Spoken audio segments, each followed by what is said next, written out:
अस्सलामुअलैकुम नाज़रीन, तव्हां ॾिसी रहिया आहियो जामेट्री इन drawing and live skill channel. अॼु असां जामेट्री इन drawing and live skill channel में सिखंदासूं त 20 दर्जन जी कुंड ऐं 50 दर्जन जी कुंड कीअं ठाहींदासूं।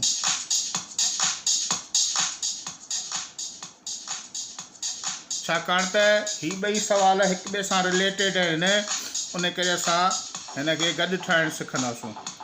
सभ खां पहिरीं असां 20 दर्जन जी कुंड ठाहींदासूं। हिन तरीक़े सां स्केल जी मदद सां असां हिकिड़ी सिधी लाइन कढंदासूं। ही ॾिसो, असां हिकु सिधी लाइन कढीसीं, ए ऐं बी।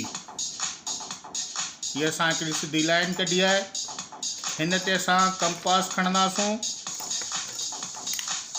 कंपास लीकट जे छेड़े ए ते रखी असां कंपास में थोरो खोले हीअं हिकिड़ो अधु गोल कढंदासूं। हाणे ॾिसो त हीउ कंपास असांजो जेतिरो बि खुलियो पियो आहे उन खे असांखे नंढो वॾो नाहे करिणो। जिते हीअ अधु गोला वारी लाइन ऐं हीअ लीक पाण में कटीनि पियूं, उन जॻह ते असां कंपास जी चुंब रखी हिकिड़ो हीअं घेरो ॾींदासीं। उन खां पोइ हिकिड़ो ॿियो घेरो ॾींदासीं। कंपास असांजो साॻियो उहो ई खुलियल हुजे। हाणे असीं छा कंदासूं, असांखे हिन जॻह ते हिकिड़ी पॉइंट मिली आहे, हिकिड़ी पॉइंट हिन जॻह ते मिली आहे। कंपास उहो ई असांजो खुलियल हुजे। असां कंपास जी चुंब हिन जॻह ते रखी हिकिड़ो हीअं घेरो पाईंदासूं। हिन तरीक़े सां वरी कंपास फिराए हिन पासे रखी, कंपास उहो ई साॻियो खुलियल हुजे, असां हिते रखी हीअं घेरो पाईंदासूं। जिते ॿई लाइनूं पाण में कटीनि थियूं उते असां ॾींदासूं पॉइंट। बिल्कुलु सिधे नमूने सां पॉइंट ॾींदासूं। अहिड़े तरीक़े सां जिते पाण में कटीनि थियूं असां स्केल खणंदासूं। हिन पॉइंट खे हिन लीक जे आख़िरी छेड़े सां बिल्कुलु सिधो मिलाईंदासूं। हिन तरीक़े सां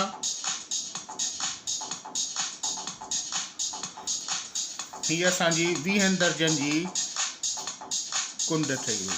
हीअ आहे 20 दर्जन जी कुंड।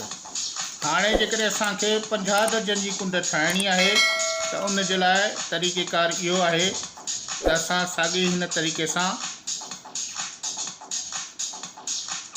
जेतिरो कंपास असांजो खुलियल आहे गोल कढंदासूं। गोल कढण खां पोइ असां हिन ते गूनी कुंड ठाहींदासूं। हिन जॻह ते कंपास रखी असां हिते घेरो ॾींदासूं।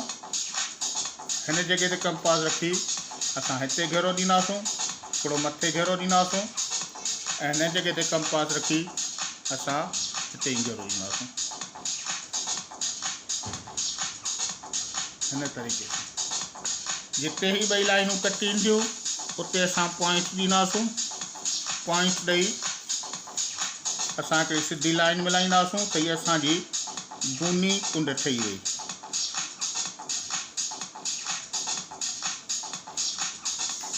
हीअ असांजी गूनी कुंड ठही वई। मूं हुनखे निमाया न कयो आहे, छाकाणि त असांखे सिर्फ़ु 50 दर्जन जी कुंड ठाहिणी आहे, त उन करे जेको आहे असां हिनखे निमाया न कयो आहे। हाणे हिन लीक खां हिन पॉइंट ताईं जेको हीअ पॉइंट आहे जेका हीअ आहे 60 दर्जन जी पॉइंट। हितां खां 60 दर्जन जी आहे। हितां खां वठी हेसी ताईं हीअ थी वेंदी 30 दर्जन जी पॉइंट। साॻिए तरीक़े सां असीं 50 दर्जन जी कुंड में 20 दर्जन जी कुंड ठाहे उन खां पोइ असां हीअ गूनी कुंड ठाहे हिननि 30 दर्जन जी कंदासूं माप करण खां पोइ असां हिते 20 दर्जन जी कुंड ते हिन गोल जे मथां रखी हिते हीअं घेरो ॾींदासूं। जिते ई असांजो घेरो ईंदो उते असीं हीअ पॉइंट ॾींदासूं। पॉइंट ॾेई असां हिन पॉइंट सां हिन कुंड खे बिल्कुलु सिधो मिलाईंदासूं। हिन तरीक़े सां त दोस्तो हीअ असांजी 50 दर्जन जी कुंड ठही वेंदी। हीअ आहे 50 दर्जन। 20 दर्जा अॻु ई असां ठाही हुईसीं। 50 दर्जन जी कुंड ठाहिण लाइ बि असां सभ खां पहिरीं 20 दर्जन जी कुंड ठाहींदासूं। उन खां पोइ 90 दर्जन जी कुंड ठाहे हिन खे मापे असां जेको आहे हिन खे हिते घेरो हिन जॻह ते कंपास रखी असां हिते घेरो कढी हिन गोल जे मथां ऐं हिकिड़ी लाइन पाईंदासीं त हीअ असांजी 50 दर्जन जी कुंड ठही वेंदी। मूंखे उमेद आहे त हीउ बिल्कुलु आसान ऐं सवलो तरीक़ो आहे, तव्हांखे सम्झ में अची वियो हूंदो।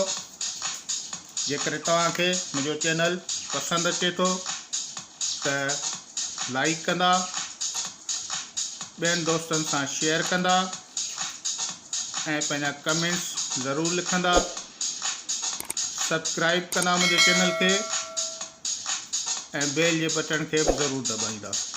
वरी मिलंदासूं नेक्स्ट वीडियो में कंहिं ॿी तस्वीर सां। अल्लाह हाफ़िज़।